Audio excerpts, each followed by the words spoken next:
All right, everybody, welcome to the podcast. This is Harrison Nevel, and we have Nick, my cameraman, right here. This is Nick Hazelwood, and this is the first episode ever of a podcast we've been talking about doing for a very, very long time. We've talked about doing this. We've tried doing this in the past. Also, I'm really excited for this first little try. Yeah, so I was on a podcast prior with some of my buddies, with Haas and Steve, the Flexcast. We did that for a little bit. This is the first podcast that is going to be specifically for me. This is going on our second channel, which is the Nevel Harrison channel, which will be changing.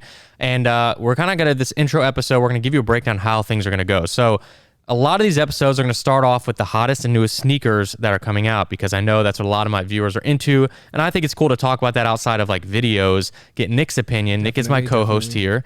And then on top of that, we're going to have guests on. So like today's guest is Nick, and this episode is going to be talking about the origin of Nick and I and how we got to where we are, because Nick and I go way back, and people maybe don't know that. And we've been working together for like 3+ years now, but we go way farther back. So we're going to get into that. But before we get into that, I think it's time to talk about the newest and hottest releases. And I think importantly, we've got some stuff here. We're going to talk about all kinds of stuff coming out. Importantly, some of the new stuff coming out. Let's go for this one right here. This is the Lost and Found Jordan 1 coming out in 3 days from when we're filming this. So when you're watching this, this may already be released. This is supposed to be a 500,000 pair release. What do you think, Nick? That's so many pairs for a Jordan 1, but also the quality is there for there being that many pairs of this shoe. Yeah. I'm going to go for these. I'm not a Jordan 1 guy. You guys know I do not wear highs, but I'm definitely trying to get these in my collection, because a Chicago, you got to have a Chicago in the collection. And right now they're sitting around like $380, so nothing too crazy, but I think they'll drop below 300. Talk about my recent video. So we did talk about some new releases, and that's one of them. Another one, that's quick on those because we've had them in the videos. We've talked about before. I don't want to go too in depth on it. It's a super detailed shoe, and I know there's always going to be hype around a shoe like this, but the details are there. And I think with the market kind of going down everywhere, that's showing here. I think if this was like a year ago, these would be at like 1,500 still. They would be going crazy. Pre-market, they would be easily over 1,000. Yeah. So on another one that we have, we're going to talk about something we don't have here. This is the brand new Travis Scott Jordan 1 Low in all black. If you're only listening, we have the shoe here in front of us. This pair is interesting. So some of my favorite shoes to wear right now are the reverse mochas, the Fragment Jordan 1 Lows. Those are some of the best release shoes, in my opinion. Like, that is something I wear all the time. These are very interesting, and like Nick already flip-flopped on these, which is gonna be fun on this podcast to like talk about photos. When we flip-flop, because like one of us is gonna say, "Oh, I'm never gonna wear those," and then we're gonna get them. So I got these early for a video, and actually, you cannot tell off the pictures what it's gonna be like in person. The details of it. And that kind of sounds like, ooh, the details of it. But like actually on the inside, like the insole, not the insole, the heel liner is like a fuzzy fabric material, which you cannot see in pictures. So Nick, what's the flip-flop? Let's hear it. Give me your first thoughts. Immediately, as soon as I saw the photos, they were bottom tier.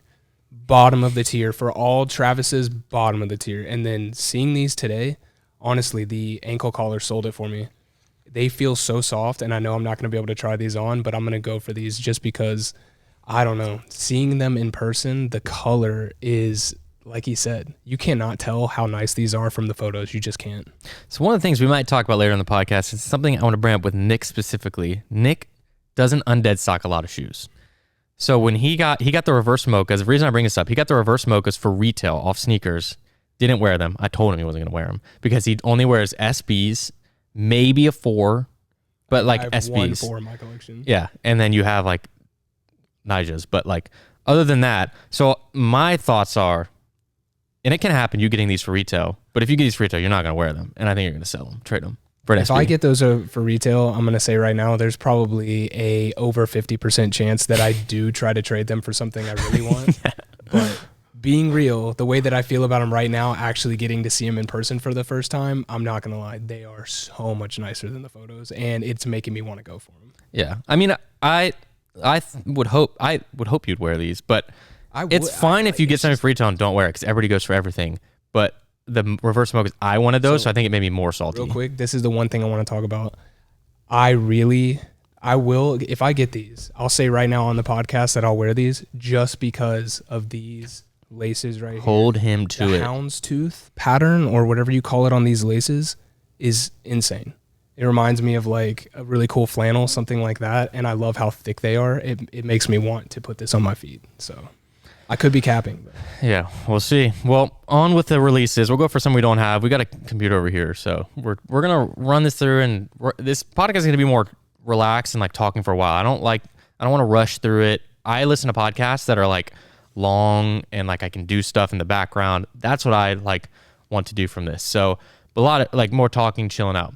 So we have the Cameraman Jordan 4s. Those are set to come out. I'm kind of obsessed with those. Not gonna lie. Those are a good shoe. They're kind of purpley. They have a vintage midsole. The interesting thing though with Cameraman sneakers that come out, I feel like there's a lot of hype around them before they come out. When the Cameraman 3s came out, there's like, oh my God, this can be the shoe. Then they drop and they're going for like $300. Now their 3s have gone back up. They were have you seen the ones, the Cameraman Jordan 1s were like, oh my God, this is the shoe. And they came out and nobody wears them. They just died. I think the only shoe that's really stayed around for the recent collabs for them is the 3. Those were up. Then they went down. And now they're back up again. People really like those. Thinking of it, the Cameraman 1s are kind of like this material, just more exaggerated. They're really cracked. Like in every shoe, they kind of do this like quilted leather thing in the heel liner, and like the quality's crazy. On the one, it is the softest. On the one, I feel like the heel collar, that diamond stitch, is way softer than the 3. It is, and the sizing is also weird on those. Every Cameraman, has been half a size too big. But for me, honestly, talking about the 4s, I can't remember if it was DC SneakerCon or the one before that, but some guy had them there in hand. And getting to see that shoe, like, I don't know. I'm not going to sit here and say, oh, it's like the craziest high quality 4 I've ever held, but that purple just really is calming on my eyes. Like that tone of shoe, I really like. Yeah. I think it's going to be good, but I think it's going to be one that goes hot at first, and then people, I mean, every sneaker right now, the prices drop. You have to be like, you're either going to get them off their website, which is going to be pretty much impossible. Which is tomorrow. Or you had to have made a reel or something on Instagram. Yeah, they did an interesting release where it's like you have to make a reel about something that you're passionate about and kind of just talk about it. Like, why are you voting? Stuff like that. Like, what are you passionate about in your community? So they're trying to make a different kind of angle to like releases, but then, so they're also, I don't know how many pairs they did that for, because I feel like they only probably had a couple hundred submissions, but they're doing an actual release tomorrow for like on their website, which I was gonna say, we ain't gonna get nothing. They probably got quite a bit of submissions for that, but even if you look at the Tom Sachs wear test thing, I think only like 12 to 1,500 people actually like followed the full rules of that and entered. Yeah, which is crazy. You would think way more people would have tried to be doing that, but it's only like 1,000 people. It's interesting. And then we're gonna go for just one more for this one because this is somebody coming out. The next one, I already know. Nick wants these. I want them. Orange Lobster SBs. You know why I want them so bad though? Because you like SBs. You're an SB guy. Color. It's not because it's SB. It's literally because, and this is going to sound so hype beast, but it's because I do not have a lobster in my collection. I tried to get purples for like the longest time. I've tried to trade shoes and it just like hasn't happened. So if I can get this shoe for retail, it's staying in the collection. This is not one that I'm going to try to trade or. But are you going to wear them? It still might take me a while to wear them. Are you going to wear them? I'm going to wear them though. I have to. So when the next dead stock shoe Nick gets in, Nick's going to bring it on the podcast. And we're going to do an over-under on how long it takes him to wear them. Now, you guys might think, I've talked about this already a couple times. This is a debate that happens in our personal life with all our friends where we're like, Nick, you got to wear the specific shoe. Now, there's certain shoes you can keep. Like, he's got 3 pairs of Strange Gloves. One's dead stock. Fine. I think it's cool. Keep that on ice. But there's certain shoes that I'm like, I think you would really enjoy wearing those. You should wear them. There's a few shoes that I definitely need to wear. I just recently undead stocked my Tweed, my 2004 Tweed SBs when I was up in Minnesota. And it took me forever to wear those. But once I finally put a shoe on my feet, I fall in love. So I hear you guys. Trust me, I hear you guys. I gotta put them on my feet. We're friends. We roast each other. That's just how it goes. The Reese Forbes that I just picked up, I just got dead stock my size Reese Forbes. I have been dying to put those on my feet, but I'm so bad about when a shoe is like really nice and crispy. I really want to take some photos, get some shots of it so I can remember it like that before I go ahead and beat them up. I feel it. So let's hope for an undead stock soon. We've all been talking about it. We'll do it. But from there, let's lead into the topic of this podcast. The topic of this podcast is the origin story of Cameraman Nick and I, and the audience hates it when I call you Cameraman Nick. Literally. His name's Nick. Nicholas Hazelwood. I know. I know his name. I say Cameraman Nick as a reference because if somebody's first time to the channel and I say Nick, when they can't see him because he's behind the camera, it can be confusing. They'll be like, who are you talking about? But when I say Cameraman Nick, they're like, oh, the guy holding the camera. Now, maybe it should be obvious that when I say Nick would be the cameraman, but I just do it for the people that are new.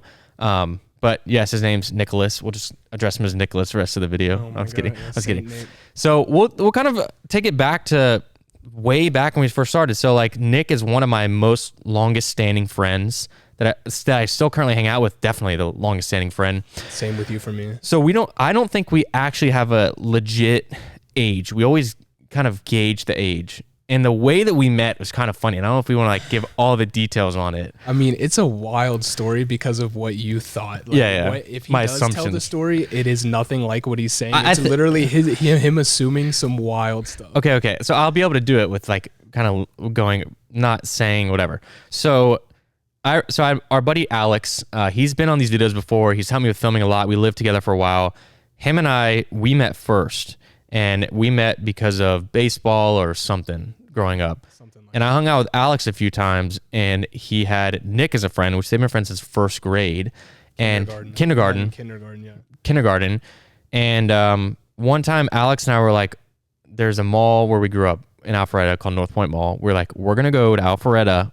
We're going to go to North Point Mall, and we're going to walk around the mall. That's just what we did. And I just happened to be there shopping with like my grandpa that day. So like what we would do is like go buy a pretzel. We would go to the Apple store and take photos on the computers because we didn't have those computers. That was like the coolest thing ever. And I vividly remember Nick, I think your grandpa dropped you off. Was your grandpa at the mall? No, my grandpa was there. He was there. His grandpa was there. And his grandpa kind of handed Nick off to us. So it was me and Alex, and I think our buddy Drew. I don't know. But let's just say it's me and Alex. I think Drew was there. It was just us three. Oh, just us three. Hands over Nick. So what I vividly remember, he had the Kermit Green Atlanta backwards flat bill that he would always wear. Vividly remember that. And I don't know what else. You were wearing shorts and a shirt. I don't remember if this was the one because I had two of those. Uh-huh. Just lime green Braves hat, flat bill, $59.50. Wearing it backwards. But I had one of them engraved right here. It said Nick on it. So sick.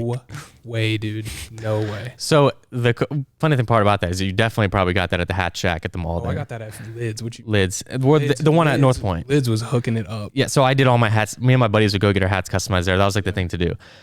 So Nick walks over, and I don't know why, because I was probably like 14, yeah, and I would 15. 12, 13. I was like 12 or 13 years old. So Nick's eyes were really red. And I was like, I don't know. I guess I had some friends I grew up with that like started, partaking in some of those legal plants, some places. And I kind of was like worried to be like around that at that age because I was just scared of getting in trouble. So Nick's eyes were kind of red. And I was like, I went over to my buddy Alex. I was like, if Nick is, I don't know what the word is, inebriated, let's say.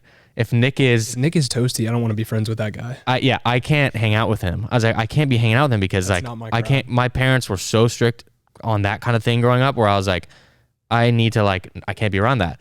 And so I remember it was like maybe a couple days later, or maybe even that day, I came over and hung out, and you said that to me, and it was like, dude, come on. Because we were so young too, but like kids in my high school, because I think I was in high school at that point. I think it was like 9th grade maybe. Might have been. And kids in my school were like doing that at that point. And for me back then, times were different than now. And like, I was like worried about being friends with somebody. Like, I don't know. It was weird.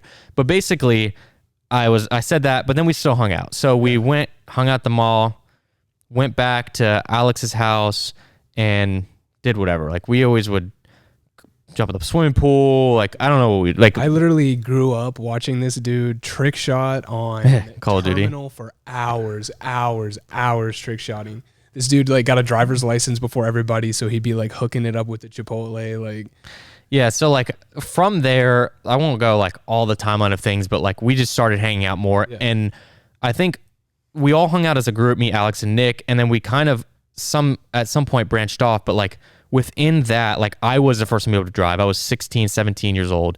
And then they were like 14, 15 at the time.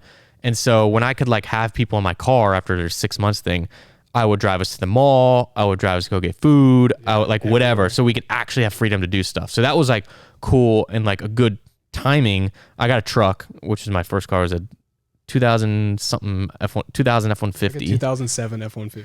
Yep, 2-wheel drive. Ducks Unlimited sticker on the back. Yep, and that was like my dream car. All I wanted was When the he freaking got that F-150. truck, I remember him sending pictures and stuff to like our group text at the time, and dude, you were losing your mind because I remember you went to like dinner with your family and you walked out in the parking lot. And your dad was like, "Oh, you see that truck right there? What you think about that?" Because you'd been looking at him, and then he was like, "That's yours." Well, no. So actually, what happened, which we'll do a car episode and stuff. Yeah. What happened for that one is we went to the Ford dealership, test drove this truck, and I like fell in love. My dad's like, I don't know, that's a little bit too expensive. It's out of the price range, and I was like, that's fine. But I remember vividly that F-150, the front emblem on the F-150, the Ford emblem was like messed up. It was like had some mess up on it. So we're like driving by to get lunch just on Windward Parkway, and there's an F-150 parked at the Home Depot. So we drive by. My dad's like, "Oh, it looks like the truck." I was like, "Dang, it does." Then we drive by it because they told me it's sold. Classic, what parents do. If your parents sell a car you looked at sold, then it's probably sold to them. We drive around and I'm like, that's got the same thing. I was like, dang, that's the same car. That's the one. It's got the messed up thing. I remembered it. And then they threw me the keys, and so it was cool. It was really cool. But yeah, I had the car. I could drive us around. So some of the fun. Let's just dive into some of the things that we would do as like friends. One of the things that nobody knows about. I'll say the parkour. Oh man, that was one of the things around that early age. That was probably one of the first things that we really kind of started doing together as like a group, and we were filming. So we were in school and like in a film class, and we started a parkour group. It was me, Alex. You'll hear about Alex a lot in this because Alex is a big part of this. Remember your nickname because all of our nicknames started with an I. We all got custom. We all got custom like Nike ID free run 2s. Yep, all the same. And I had like I jump on mine. I think it was I glide. Like I glide. Our boy that was Alex Alex's. had like I fly or some BS, dude. It was so. We got matching free runs and we made shirts. Remember somebody helped us make shirts. We got shirts. What was the name of the group? Logoing inside, and it was a P and a K, like PK for parkour. Oh my God. I think that was Alex's sister was a graphic designer and made us that logo, and we got shirts made. Those shirts were cool. Or I think we might have found those online. We were like, oh yeah. I think we bought parkour shirts. Parkour T-shirt. Like, are you kidding me? So we made a parkour group, and we were into filming because we were taking classes. So we would record. Oh my God, that footage is somewhere, and I don't have it. I think it was on like the school's cameras. We would be running through like our boys' neighborhood, like jumping through gazebos and stuff. Who are we? Trying to climb brick walls and stuff. Like, what are we doing? So it was fun. It was fun though. And so we didn't get hurt. We would try to learn the rollouts, like how to like jump off something and roll out. I was doing front flips off like shipping containers at our high school. I was too scared to do it. There's gonna be a lot. I can insert a lot of stuff. I don't know if I should insert that, but that was one that's funny. But it all really led into the racing. The thing that I think that we connected on the most, like we'd been friends for a while, like the filming was a big thing. He was a little bit more creative than me, but we were into cars like crazy. So like I think initially like we would see cars and be like, obviously be like, that's cool. And Mustangs. I just remembered something crazy. You remember we tried to start an Instagram page? Yeah, I was gonna say that. Yeah, it was Car Spotters. It was Car Spotter exotic ATO. cars only. But we were like kind of ahead of the curve because we were trying to go to dealerships and get them to let us take pictures of the cars. Yep. And this was way before like Instagram was even a thing. Like, there's no such thing as a brand deal on Instagram at this time. Dude, that was so we made an Instagram, and then we would drive around together and like find cars in a parking lot. I remember this vividly. Dude, we go to a Ferrari dealership. Yeah, so there was one we drove by, and in the same parking lot was like a Ferrari California blue one. And then there's also a manual Audi S5. I remember that too, and we thought it was cool because it was a manual. I know exactly where that is. And so like that was like we were just into cars in that fashion. Like there's like. And I'm going to keep bringing up Alex. We're going to do an episode with Alex too. Definitely. Because Alex, he helped a lot with filming all that, but like he was a part of it. But the thing with the group of three of us, like we'd each have like our own things together. We'd all hang out together. Nick and I kind of like connected on cars on the side. And so it's so hard to keep a timeline on this, but like, let's say shortly after that, you had got your first car, which is a 2012 Mustang. I got a 2012 V6 Mustang, and I remember Club of being America. so hyped. The first place that I drove, Manual. It was a manual Club of America. That thing was, oh my God. And let me tell you, what am I trying to say right now?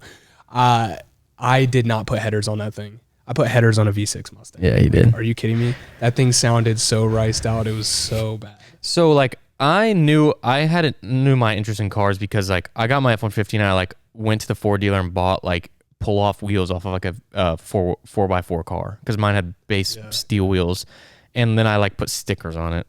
I don't want to go there. But you know, the first place that I went is what I was getting to is your house. I pulled up at your house. Yeah, I remember that night with the steep driveway. And my dad were hanging out, just talking, and I was just showing you my car for like 30 minutes, like so hype. And then this dude, not even like it was probably a year later. I think it was like 6 to 8 months later. Yeah. This dude gets a V6 Mustang too, and it was like, let's go. So I had my F-150. I couldn't afford the gas. I worked at Dunkin' Donuts and I was making like $60 a week. So like I couldn't afford the gas of this. It cost like $80 to fill up back then. Yeah, so like I was gonna say, you remember riding around the summertime and we wouldn't turn the AC on, and I would turn the car off at stoplights because I was too worried to run out of gas, which is stupid thinking back. But like I couldn't afford the gas, so I sold that car and got a Ford Fusion. And the Ford Fusion is the first car I like modded. It was stupid. I put exhaust and lowered it. So like that was my start. And like I want to go into full in depth on cars, but like this is leading up to the Mustang. I know. Then I got in an accident in that Ford Fusion, which is my fault. It was a head-on thing, low speed, but it was my fault. So after that accident, I wanted to get a new car. I needed a car, but I wanted to get a new car. And I shouldn't have gone to a Mustang, but I really wanted a Mustang because Nick had one. I wanted a manual car so bad. He had never driven a manual. And I got offered so many other cars from this dealer that were an automatic, that were cheaper, and I was like, I want a manual. That's like the number one thing. So they ended up trading a car for a car in another dealer. I got a Sterling Silver V6 manual. So we were manual boys. I didn't even know how to drive that car when I left the dealership. You could not drive that car home. I couldn't. I had to have my dad come pick me up from the dealer to drive it home. So he learned quick. Yeah, I put myself out there and installed in the streets and stuff. The guy who sold me the car tried to like teach me how to drive it. It didn't work out. It was a little bit, but it was tough. So that was like when we kind of like started, I guess, connecting with Mustangs. Like we're car guys, and I think in the process of this, and a little before, maybe a little bit after, during all this, Nick is a professional race car driver at this time at 14 years old. 15? Yeah, I went pro at 14. So like this was a little bit before he got his Mustang, and that's why I'm jumping around. And so you were doing your thing with cars, which I'll let you go into after I connect the dots. He was doing his own thing with the racing, and then you eventually you like really wanted Alex and I to come to one of your races because you were doing this while we were friends, but we just didn't come. Yeah, for sure. For whatever reason. I'd always wanted people to be around that were in my life. Like nobody ever got to see it besides, my immediate family, which was my dad and my grandfather. Because there's a unique... Shout out to them, because if it wasn't for them, I would have never been able to do any of that in my life. And it was a unique...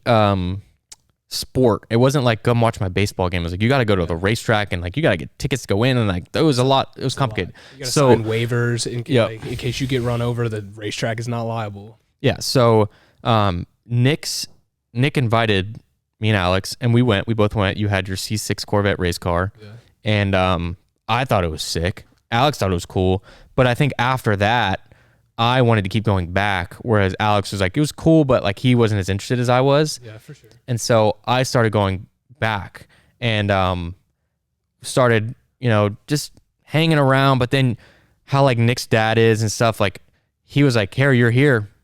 Help us out. What do you want to do? Help, like grab a wrench. My dad notices, like, I don't want to really say like potential, but he noticed that you're not like someone that wouldn't know what to do in a scenario like that. Mm-hmm. You're good with your hands, like you know how to use tools and stuff. Like you can definitely be an asset. And I wanted to help. I definitely wanted to help. Yeah. So they started giving me little tasks. And so like I was filming at the time. I was working a job where I was like taking pictures, but I wanted like tasks to help around. And there's certain things that I can't do, but like if they need the windshield clean, I was like, I'll clean the windshield, and that's an easy job. Wipe down the car, sure, do it. Even cleaning the windshield when you got to get inside. Remember cleaning the inside of the windshield? Yeah, right. So one of the aspects that I think was the blessing of them having me come help was I was tiny. I was skinny. I was 5'2", and the race car didn't have a door. So like you have to climb through the window in order to get into the car, right? Yeah. And no so doors. and so I was the skinny one who could get in the Full NASCAR trailer style. and get in the car and steer it out of the trailer. So that was like part of my duty was to help get the car out of the trailer, make sure I don't let it roll and hit something and whatever. Yeah, hold the brakes, steer the steering wheel, make sure you don't hit the wall. That was like one of my first rolls. And then eventually, like when his dad couldn't fit under the car to like turn a bolt or something, he'd be like, Harry, get under there and tighten that down. Yeah, he'd help do like nut and bolt checks, which would be making sure that when you're going out on the track, there is nothing falling off on your car, nothing coming apart. He'd look everything over, tire changes, just like really, really good like maintenance stuff. And so that was kind of like the first. Filmed. Yeah, and so that's what I'm gonna get into is during that time I was into video very heavily in school and stuff, and I don't know if they asked me or like I brought my camera or something, and like I wanted to film this stuff because they wanted video footage of it. They put GoPros on. That was a big thing I did too, is I set up the GoPros, set up the cameras, and I was into filming already. So I was like, we should film some like stuff to show what Nick's doing. We at the time we really realized that we needed for sponsorship packages to really get our name out there and show what we're doing. We needed some high quality stuff like that. And the videos that he did, especially in 2013. For my age too. Like, they are nuts. We got to put a link to that 2013 video. Yeah, in the good year. description of this, because that was so cool at the time. Like, if you guys see that video, when you see the quality of that, when a sponsor sees that, sees what your guys are doing, working really hard to like make your program like successful and look good, it really helps in the long run with bringing money in, because this stuff is not cheap. Yeah. The amount of, I think the most that we were ever covered with money in a professional season was like 60%. And we still had to spend like $350,000 on top of that just to race. And that's with 60% of the money covered. Yeah. So as I start like doing the filming, helped with like the filming and all the other stuff. And the filming was just like what I was like into. So like, if you're not connecting the dots now, that's like it's a full circle moment where Nick films for me now. But back then they needed that kind of thing. And I thought, to me, after that was when the kind of the cool moment, I got the jacket, the Hammer Magnum Racing jacket, and I got my name on it. That was like, you're in the crew. Because like, I didn't ask to get paid, but like your dad, like they would pay for my food, all my food. Anytime we travel, I'd go with them because we were traveling. We were going to Daytona. The biggest thing was like, it's not cheap to bring on like another crew member, especially on like a travel race. But I think things really took off when it was like, okay, we got to bring Harry to every time that we're traveling. Yeah, and I wanted to with Miami. Yeah, Miami, and I wanted to also because I like cars. Because I remember like we would walk around the racetrack. Like one of the first times we would walk around the racetrack and like look at all the cars. You go to the racetrack, the coolest freaking cars. Like I have a picture. Is it both of us standing in front of that Supra, or is it just me? Yeah, no, that's me and you at the Supra at Road Atlanta. Yeah, there's a track ready Supra. What's the Mark IV Supra, and it was a full track spec, and it was there, and we took a picture of it because it was so cool. And we were always watching freaking Need for Speed, Fast and Furious together, like all that. And it was really nice. I'm not gonna lie, being at the racetrack, especially on race day, it could not be more of a stressful scenario because you know what you have coming. That stress does not go away until you get behind the wheel. But having this dude around to just mess around and like bounce stuff off of, and we'd get in trouble. Whatever. Yeah. We did so much dumb stuff, bro. But it was nice to like be distracted from that and not have to be worried about my job the entire day. But once I got out there on the track, it was game on. And now that I can think about it, like my start of like the love of cars would be my buddy Matt growing up. Shout out Matt. He comes and we hang out at the warehouse now. His dad had a Viper growing up, and I would like always see him working on his Viper in the garage. Like my dad wasn't really into cars like that. Like he was into cars, but not like my friend's dad had a Viper, and then he ended up getting a Ferrari, and I was like, oh my God. So that was like Scud missile. The Scud, yeah. So we're filming for a while and doing that and coming up with the little promos and like in class, like loving, filming and stuff. And then eventually like this is like for a while we're traveling around, the US doing all this stuff. And then the race team kind of ends up not working out, fizzling out. Yeah. In 2016, we just fully went as hard as we could in 2016. We got a brand new car built. We did everything that we could to just come in hot to that season, try to get as many points as we could, really make a name for myself, try to win some races. and we just ended up having the worst luck dealing with issue after issue. And it wasn't of our own fault. It was because of the car builder. The way that the car builder had built our car just did not do it up to the standards that he should have. So we ended up just having the worst luck possible in a season where we really went all out to try to be the best, and it kind of killed the program. We could have tried for one more season. I really do believe that we could have, but if the next season would have ended up just like that, it would have been really detrimental. Yeah, and I'll even relate it back to like something that happened. We went all, was it Miami race, turn 3. So like we go all the way to this. I'll say it from my perspective because it was a bummer. He was driving, so it's different. We go down there. It's a haul. We get in the trailer. We got to go pick up the freaking trailer at 4 a.m. We don't want to do that. We got to go hook up the trailer to the truck and get in the car and drive 8 hours. It's so much work. It sucked, but like we loved it. So we did that. The first day we get down there, you got practices, you got qualifying, you got all these days of stuff. 3 days we're down there. Nick and I are messing around. We have a video of it, of riding around the bikes. Of videos. So the race starts. I'm filming, and this was in your GT. This was in the GT1. GT1 Corvette. I see them. The race starts. Go, go, go. I'm like, sick. No, my bad. Take a step It's a back. Camaro. This was in the GT2 Camaro. No, it was. It was the Camaro. Yeah. Nick comes around, like I see go, go, go, race starts. They come around the first turn. I'm at turn 1, turn 2. I see him go by. They come back around. I don't see Nick. I'm like, what's going on? Don't come around again. So I end up going and finding his dad or whatever because I was taking pictures somewhere. Turns out somebody bumped him in turn 3, put him off track. Track weekend's over. So done. It was like that. It was the craziest scenario ever. On the first lap of a race, I'm going into turn 3. This race just started. This is a 100-mile long race, so you got to keep into perspective. The only way that you can win a race is what?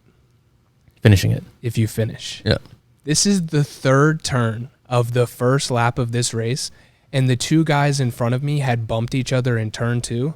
My man on the inside was so pissed that he drove into the dude on the outside of him's door so hard in turn 3, he almost flipped him over in front of me. So this whole time I'm dodging some crazy BS accident that shouldn't even be happening on track at all, let alone in the third turn on lap 3.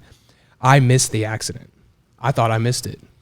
The Mustang that got hit spun around at the last second as I was dodging the accident, and its rear bumper caught the inside of my rim and snapped my rear end in half. Just like that, weekend's over. Just like that, load it up and go home. Yeah, so that's just many of the stories. $25,000, $30,000 to go out on a track, break your car, spend some more money to fix that, and go home. So after that, I obviously wasn't filming for them anymore, and I'm in school starting to learn more and taking classes where I'm like doing like the morning show of the high school, like making videos, and I think so. I end up graduating later on because there's obviously we were friends in between hanging out in high school, but I was older by 2 years than you. Yeah. So I was a senior and he was a sophomore. So I went ahead and graduated. I go to college. I went to like a local, not community college, but like kind of like a community college. It was like a smaller college In between. because I had bad grades and I was not good at school. Both of us were not school people. So I did that, and then I transferred to another school after I got good grades my first year. And when I went to college, we kind of like split apart a little bit because like I'm in college trying to make new friends, do this and that. Yeah. And by the end of we are all still friends throughout this. We just didn't hang out as much. Like I would invite you to college and like it went from like, we were basically hanging out like 5 days a week to it was like a couple times a month, which is still fine. Like everything was cool, everything was good, but we had we're growing up. We got different stuff going on in our lives. Yep. And so by the end of college, I started doing YouTube, and we were friends and hanging out. He'd come to college, we'd go to some parties together, whatever. Like we did all that, go to Georgia games. Yeah. I didn't go to Georgia, but we'd go to those games. And eventually I started YouTube, and that'll be a good story to go into one day of like origin of YouTube and all that. But like I started YouTube, and I'm now back living with Alex. Alex went to college. I think did he even go to college? I think he might have went to. No, I don't know. I don't remember if he went to college. Alex even started going to college. I think he had to. He had to into real estate. He was like, I think he had to. He's doing really well at real estate, Yeah, so he it really worked is. out. But him and I live together. So, all right, I moved to Buckhead. I'm doing well on YouTube. I got a brand deal for a year, and I was paying for my rent to move down there. So I was like, I'm moving to the city of Buckhead. This is what I wanted. This is where I wanted to be. None of my friends live down there, whatever. And this was like it was a floor to ceiling window apartment, high rise on the 16th floor. It was like, dude, I still remember the first time that I come over, and it was like you were just starting to come up, like you got this sick apartment and everything, and it was like, this doesn't even make sense. At the time, walking into that apartment, and like, not that I didn't believe in anything that this dude was doing, because for damn sure I did, but to see it like come to fruition like that, and to see that first apartment was like, yo, this dude is doing it up. Yeah, so I got that apartment, and obviously had all my friends over and stuff, and that I was moving down there, and I was like, had a little bit of like, I had the brand new money, whatever, so it was like helping me pay to be down there. And then eventually I was paying for it, but now I was like, this is a lot of money to be spending on this apartment for what I'm making, because I wasn't making a ton of money. But it was like, that was my push. Like, I'm going to quit my job and go down there, because I was working a regular job. And then I got this apartment with Alex, which is like a couple 100 feet down the road. It was on the Throw a rock and hit this apartment. It was like on the second or third floor. It was like third floor, I think. And it was still sick. It was a sick apartment. It was probably my favorite apartment you've ever had. It was a 2-bedroom, and Alex and I split. I was like, Alex, you want to come to Buckhead? We'll split this apartment. He was doing his real estate, but he wanted to move down there anyway. Yeah. And so we moved in together. And then probably a year after that, ended up getting engaged. And so when my wife Sophie was going to move back from college, we're going to move in together. So I got a 2-bedroom at the place that I lived at before, because I could afford it now. I'd saved up. My goal of moving down to the other place was to save money. So like, I went there and I split rent with Alex, and it was half of my rent. So I was able to save money and make money and whatever. So I did that. And Alex was helping me film a lot, because we lived together. So he'd always help me film. And Sophie was moving there. I had to get this apartment and lock it in, because like she was going to be down soon. And I ended up having that extra bedroom. I was going to have it for like a month or two extra, because there's an overlap in the leases. And so I hadn't seen Nick for a long time or something. Yeah. And when he says like what he just said with the bedroom and everything, that was not even on his mind.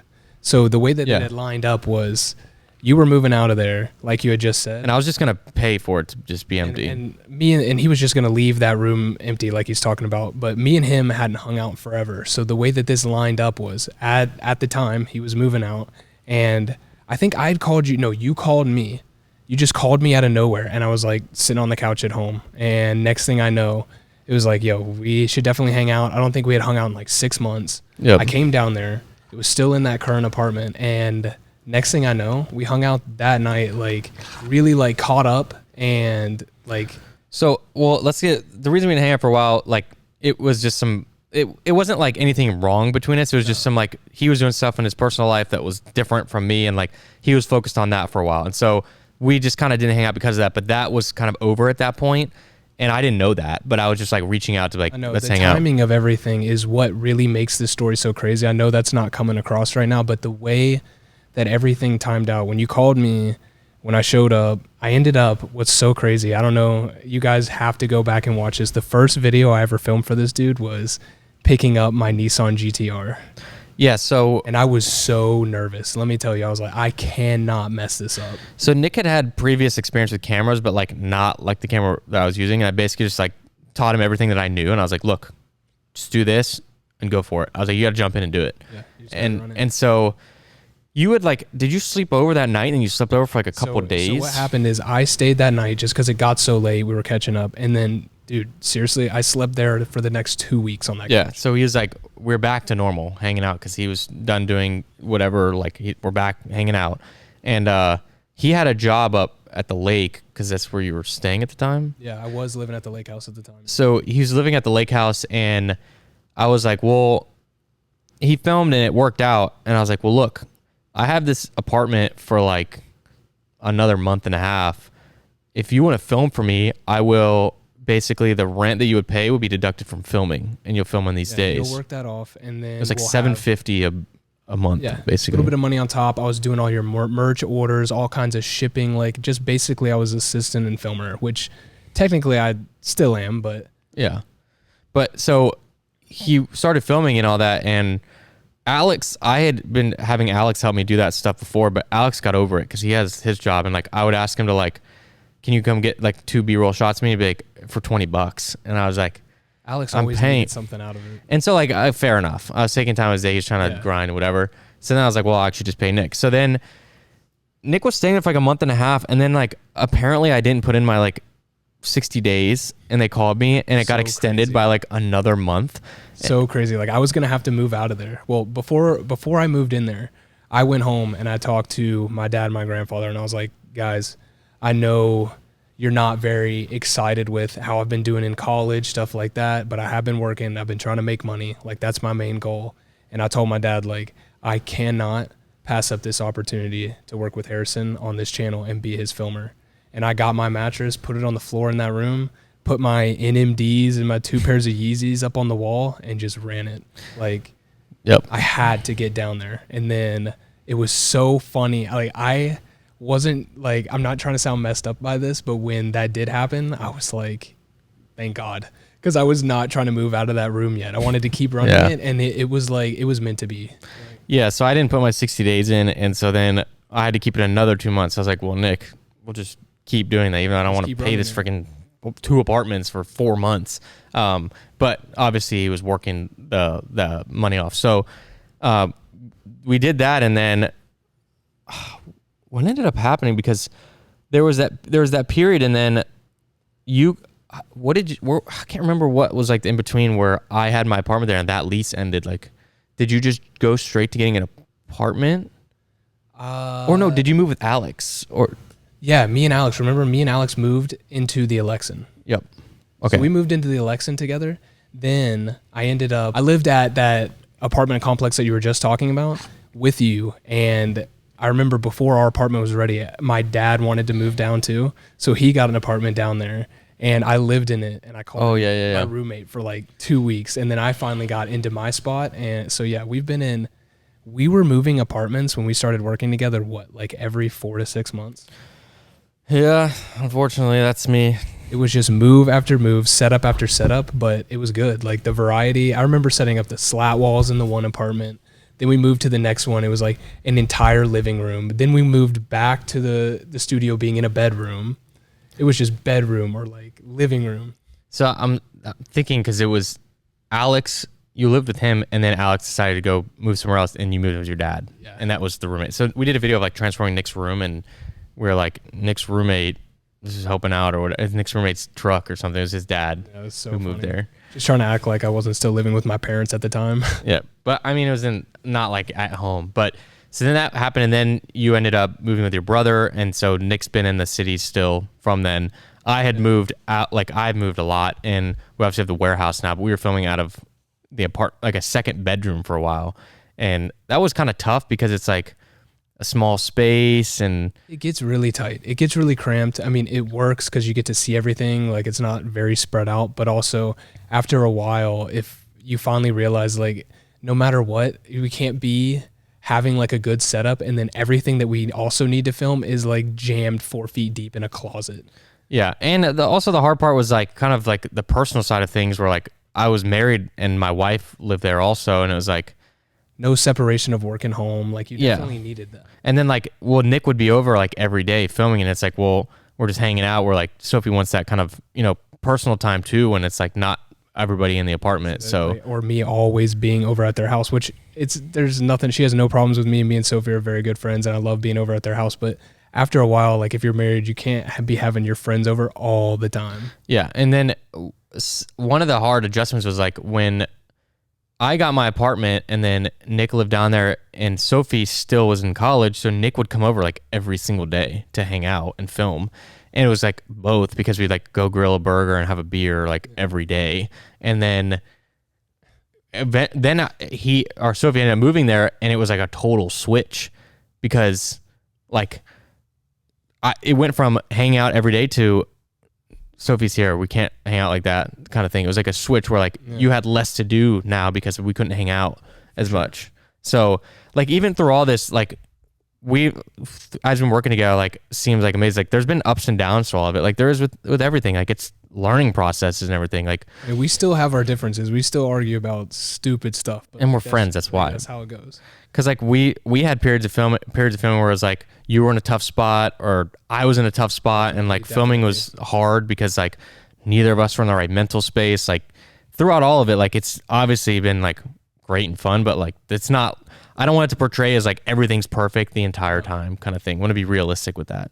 But I mean, for me, since day one, with the ups and downs and everything, I just knew since like you asking me to help you film and filming that first video is like, I cannot wait to just keep trying to elevate this channel. Like, it's such a hard feeling to explain, but I just knew that like this was the right path for my life once we started working together, like straight up. And I really appreciate the opportunity and where we've ended up today. Yeah, and it's gone far, and it really has. What was I gonna say? There's gonna be something about oh, and then eventually I started introducing Nick into the videos as like a character, whereas like before he was just the cameraman, and then he became cameraman Nick on camera, and we started doing challenges. So that was kind of like the next kind of evolution of of the filming. It's like I think we did it when we didn't have the warehouse. Yeah, we didn't have the warehouse, but like we started doing it to where Nick is now picking out shoes and doing this and that, and